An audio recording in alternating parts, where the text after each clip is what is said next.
In this lesson, we're going to be talking about different types of hacking.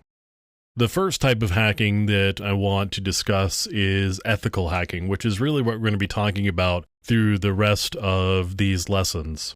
Now, an ethical hacker is somebody who thinks like a black hat hacker or thinks like somebody who's intent on breaking into your system, but follows a moral compass that's more in line with probably the majority of the population. So their intent isn't to do bad things. Their intent is to look for bad things and get them fixed so that bad things don't happen. Ethical hackers aren't out to destroy anything, and they're not out to break anything unless it's deemed to be acceptable as part of the engagement and also necessary in order to demonstrate a particular vulnerability to the organization that they are working with. So that's an ethical hacker. And there is a certification that's available from the EC Council. It's a certified ethical hacker.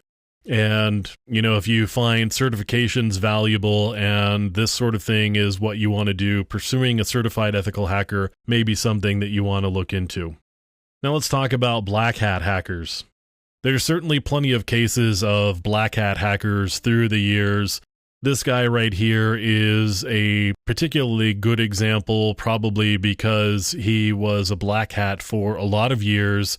His goal was to cause mischief and to steal where necessary and to just be engaged in the lifestyle of being a hacker and doing whatever was necessary to continue doing that, whether it crossed moral or ethical boundaries or not.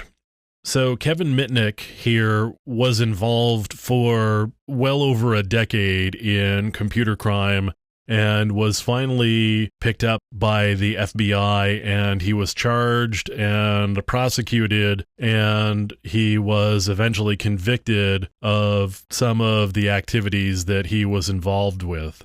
Now, you may be able to argue that Kevin is a gray hat hacker as well. And a gray hat hacker is somebody who kind of skirts the line between black and white hat hacking. And white hat hacking is really what an ethical hacker is. So instead of saying ethical hacker, you could say white hat hacker. It's the same idea. A white hat hacker is somebody who hacks for good, if you want to think of it like that, if you want to think about it as good versus evil.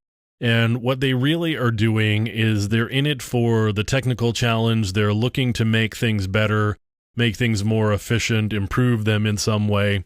A black hat hacker is out for the money, for the thrill. It's really a criminal activity. A gray hat hacker is somebody who may employ the tactics and techniques of a black hat hacker, but have sort of a white hat focus.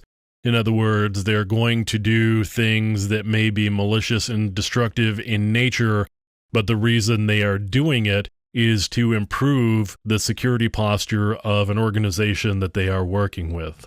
So you can see there's actually a book called Gray Hat Hacking. It's a pretty good book, and it details a lot of the tactics and strategies and techniques that we'll be going over in subsequent lessons.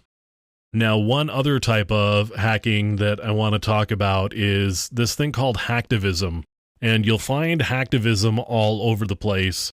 And one example in the last year or so, and certainly in recent memory, is Lulz Security.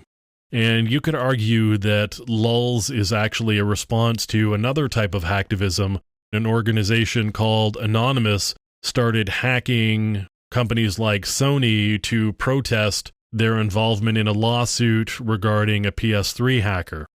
Lulz Security was supposedly protesting the treatment of Anonymous, or was hacking in support of this group Anonymous. So they hacked a number of companies and did things like pulled information, usernames, and passwords from databases at these companies. And they said the reason was to shine a light on the security of these companies and also theoretically to embarrass the companies with their weak or poor security postures.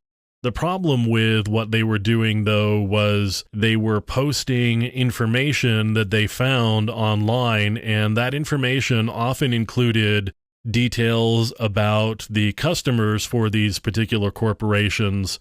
And for an ethical hacker or a white hat hacker, that would cross the boundary of causing harm. So there's no reason for me as an ethical hacker to post information in a public forum about somebody because I could be doing damage to them. In this case, Lulz Security and Anonymous, but specifically Lulz Security, were engaged in a form of hacktivism, and what they were doing was not only damaging to the corporations, that certainly was detrimental to those people. So different types of hackers, different types of hacking. We've got ethical or white hat hacking, we've got black hat, gray hat, and then finally we've got hacktivism. It's really the goals and the means that vary from one to the next.